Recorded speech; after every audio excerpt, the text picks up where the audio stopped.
मातृ शक्ति जगत जननी जगदम्बा अम्बा को प्रसन्न करने के लिए और भगवान देव अधिदेव महादेव को प्रसन्न करने के लिए,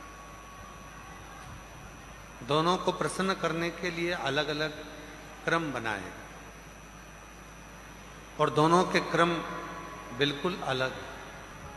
शक्ति को प्रसन्न करना है, माँ दुर्गा भवानी को प्रसन्न करना है तो अग्नि के माध्यम से माँ आद्य शक्ति दुर्गा भवानी प्रसन्न हो जाती है, अग्नि के माध्यम से। इसलिए जब अष्टमी की तिथि होती है, नवमी तिथि होती है, सप्तमी तिथि होती है, अष्टमी तिथि होती है, नवमी तिथि होती है, ये सारी जो तिथियां होती हैं, इन सारी तिथियों में हम माता रानी को थोड़ी अग्नि जलाकर धूप छोड़ते।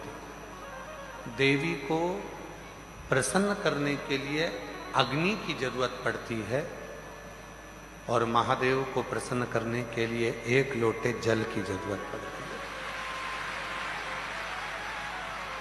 अब मत छेड़िए, करबद्ध निवेदन है आप लोगों से, थोड़ा चल लेने दो। देवी को प्रसन्न करना है तो अग्नि की जरूरत पड़ेगी और मेरे महादेव को अगर प्रसन्न करना है तो एक लोटे जल की जरूरत है। अब कई लोग कहते हैं गुरुजी शिव और शक्ति दोनों को ही प्रसन्न करना है और तुरंत कोई ऐसी जगह बता दो जहां पर शिव और शक्ति एक साथ प्रकट होकर प्रसन्न होकर हम पर करुणा करना प्रारंभ कर दें, तो वो स्थान कौन सा हो सकता है? तो शिव महापुराण में उमा संहिता में एक स्थान ऐसा बताया, बेलपत्र का वृक्ष। उस बेलपत्र के वृक्ष के नीचे जब जल चढ़ाकर हम दीपक प्रज्वलित करते हैं, लंबी बत्ती का, कौन सी बत्ती का?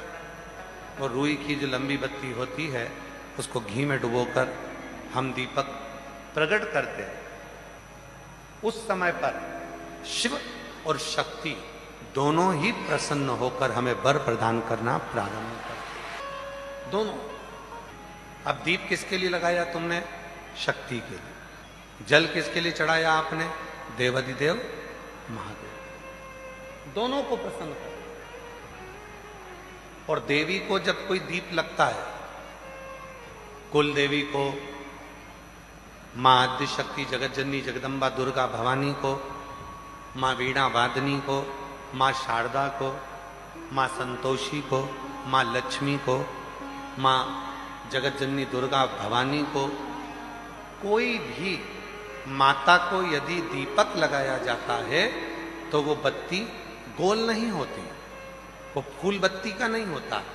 मां आद्य शक्ति, मां जगत जननी दुर्गा भवानी को, लक्ष्मी को, शारदा भवानी को, मां वीणा वादनी को, मां पार्वती को, भगवान मां आद्य जगत जननी दुर्गा भवानी को अगर कोई दीप लगाया जाता है तो वो बत्ती हमेशा लंबी हो। लंबी बत्ती क्यों?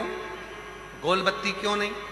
तो कहा जब हम मां आद्य शक्ति जगत जननी को लंबी बत्ती का दीपक लगाते हैं तो हमारा वंश बढ़ता चले जाता है, वो वंश घटता नहीं, वो वंश नहीं घटता, बढ़ता। इसलिए शिव और शक्ति, देवी को अगर प्रसन्न करना है तो अग्नि से होगा और अगर महादेव को प्रसन्न करना है तो जल से।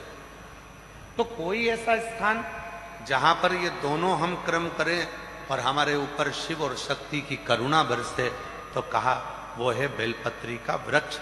पहले जल समर्पित करो, उसके बाद लंबी बत्ती का अगर एक दीपक भी हमने महीने भर में एक बार भी लगा दिया तो याद रखना शिव और शक्ति हमारे जीवन में इतनी तरक्की देना प्रारंभ करते हैं कि हमारे सारे मार्ग सुलभ होते चले। एक और मैंने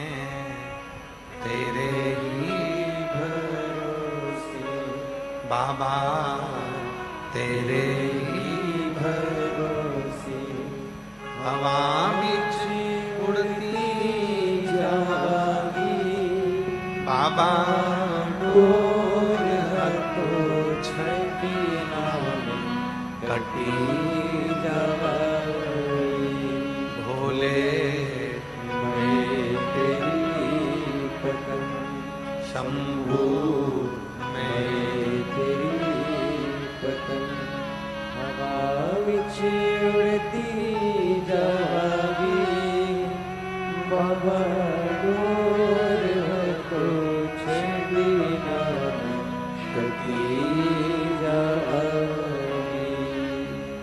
शिव कथा कर रही है। अनलासुर एक ऐसा असुर था जिसने शिव और शक्ति दोनों से ही वर प्राप्त करे। दोनों से वर मिल रहे, शिव से भी वर प्राप्त हो रहे हैं और शक्ति से भी वर प्राप्त। जब दोनों से ही वर प्राप्त हो गए, फिर अनलासुर ने विचार कर लिया कि अब तो मैं प्रबल हो गया, और उस प्रबलता में वो गलत कार्य करने लगा, श्रेष्ठ कार्य से वंचित हो गया।